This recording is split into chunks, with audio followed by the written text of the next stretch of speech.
let's talk about Jamie Foxx because I'm anxious to get this topic over with because I don't want YouTube to get mad at us. Why would they get mad at you, Brett? Why? Why would they get mad at us? Okay, so if you don't know, Jamie Foxx, over a month ago, he's been in the hospital. There have been various stories about what it is that he had. Did he have a stroke? Did he have a heart attack? Did he have all of these things? Well, an article came out because there was a guy who went on with Dr. Drew and basically said that it had to do with a certain medical procedure that you've been told that you had to get because of something that happened in 2020 that I don't know if we're allowed to talk about. But this is what it says. So speaking on Dr. Drew Pinsky's online show, Ask Dr. Drew, AJ Benza insisted his insider was someone in the room with firsthand knowledge of Jamie's hospitalization. He said Jamie had a blood clot in his brain after he got the shot. What the shot is, I'm not going to tell you what that is. It could have been a shot of tequila. Who knows? He did not want the shot, but the movie set he was on, the studio made him get it.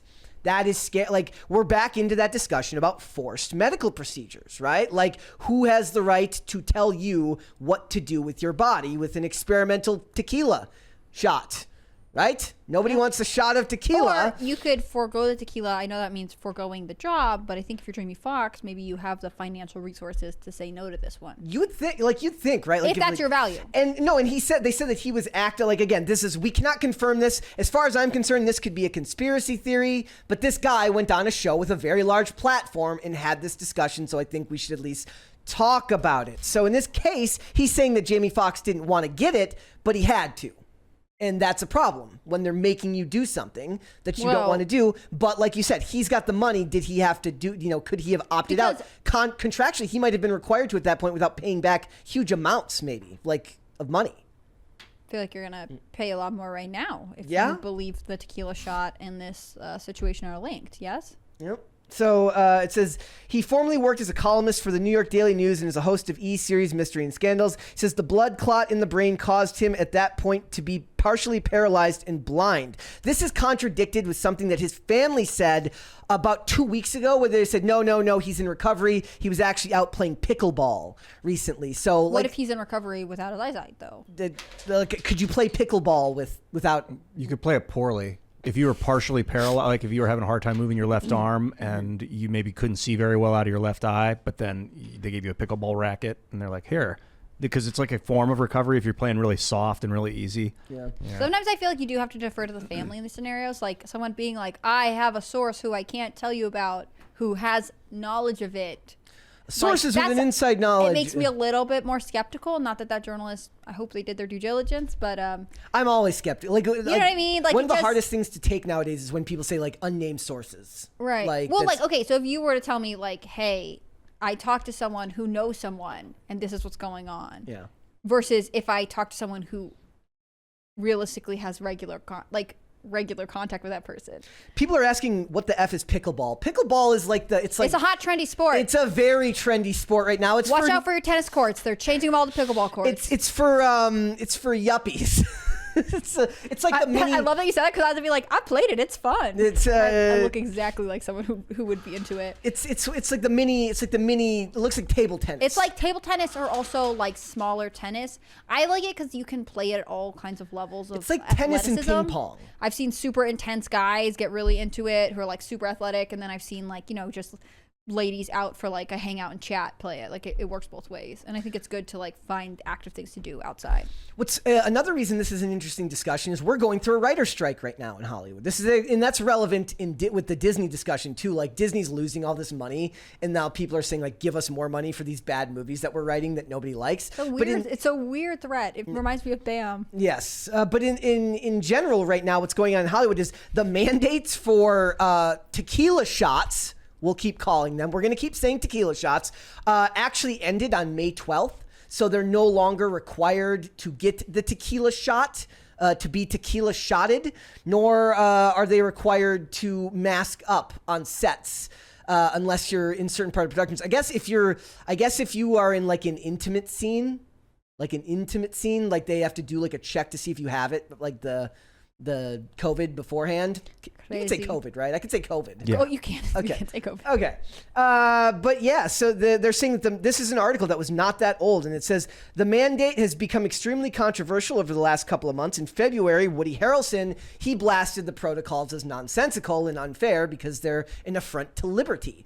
Like, is this one of those things where it's just the price you pay to work in an industry like Hollywood? What did you expect from them, right? Like, unfortunately for Jamie Foxx, the sad thing is like he's going to be paying for this for a long time. I hope that we find out later that this is if it's exactly if it's this. I have no idea. I cannot say for sure, but it's scary because we're seeing a lot of people in Hollywood now pretending like they were always against these mandates. Like the worst is Fran Drescher, the head of the Screen Actors Guild, talking about how she's like against mandates. I'm like, well, were you really? Well, and she's in a position to have led a negotiation on that front. Like, that's what bothers me. Fran Drescher came out after the fact saying like, hey, it seems like this is unfair to people who may have questions or whatever else. Like, she could have, as the head of SAG or whatever, stepped forward and said like, even though I personally support it, I understand where we need to have room for all people with different views on this, and she's just late to the game. I feel that, I mean, a lot of people do stuff like this. They're like after the fact being like, oh no, I didn't like it, and even if that was true the whole time, they just don't want to say anything. Like, we just can't keep functioning this way, you know? Like every time something and now anytime somebody gets sick or something happens, everyone has to immediately jump to whether it was related to this or not. Mm-hmm. And that gets tiresome after a while. Like you guys, like there have been actors on IRL and people have been involved who've talked about how like the culture of fear around Hollywood was insane during COVID, but not just that, but it became an entire industry where testing is now an industry where there's money to be made from the testing kits and from the people who had to get hired to stay on set to do the testing. Like nobody wants to, like whether people want to admit it or not, the same thing is true of like charitable causes and activism. Like nobody wants to do their job so well they're out of work. Like if your job is to parrot pet causes, that cause needs to stay around. Otherwise, you kind of literally put yourself out of a job. Followers don't want to make themselves obsolete because they find security in the jobs, but leaders tend to look to make themselves obsolete so they can move on to the next project. Yeah. Yeah, for Jamie Foxx, it's also like another reason to be skeptical. And again, I want to be fair and as like I want to push back on the article as much as possible because it does seem like there's plenty to push back on. So the guy goes on to link COVID tequila mandates to Jamie Foxx's reported outburst on set at his upcoming movie. I don't buy that. Not one bit. He says, I'm thinking is that why he blew up on set a week before his medical emergency happened? The veteran journalist asked Dr. Drew. Is that why he fired 3 or 4 people? That is a reach beyond all. I just don't understand the connection. Like he was mad about something. He's in a position to fire people, yet he had to get this. I don't get it. Yeah. It says in May, Jamie Foxx's daughter, Corinne Foxx, shut down reports that his family was preparing for the worst. I mean, I really did think that something bad, even worse, had happened because he'd been in the hospital for so long. I think something bad has happened. Yeah. Clearly, what kind of hospital is he in? And they're saying like he's in like outpatient care now at like a facility, like a rehab. Yeah, like at a rehab facility. But it's sad because Jamie Foxx is like one of the most talented people in the industry. He's pretty young, right? He can't be older than 50. Also, his name is Eric Marlon Bishop.